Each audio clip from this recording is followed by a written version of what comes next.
অপেক্ষায় থাকে শুধু মানুষ, অপরদিকে ভালোবাসা কারো অপেক্ষায় থাকে না। সদ্য প্রেম করে বিয়ে করা ছেলেটা মারা যাবার পর কিছু হিসেব কষে অশ্রু মিশ্রিত শোক উদযাপন হয়। দু এক বেলা না খেয়ে থাকে হয়তো মানুষ, তারপর আস্তে আস্তে স্বাভাবিক হতে শিখে যায়। বুদ্ধিদীপ্ত মানুষ সেটাকে নামকরণ করে বাস্তবতা। ভালোবাসাও আত্মার মতো ভিন্ন জায়গা খুঁজে বেড়ায়।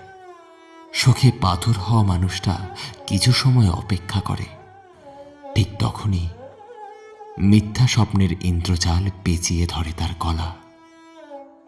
পুরোপুরি চুপ থাকে তার হৃৎপিণ্ড। ভালোবাসা হারিয়ে ফেলা মানুষটা একদিন সব ছেড়ে রাস্তায় বের হয়। ভালোবাসা খুঁজতে এসেছে বলে সে প্রকৃতিকে বিশ্বাস করাতে বাধ্য করে। আদতে সে খোঁজে মানুষ, মানুষের ভেতর হারিয়ে যাওয়া ভালোবাসা। অপেক্ষার সময়কাল বৃহৎ কোনো উপন্যাসের মতো দীর্ঘ হয় না। কবিতায় সে প্রাণ দিয়ে বসে শেষ অবধি।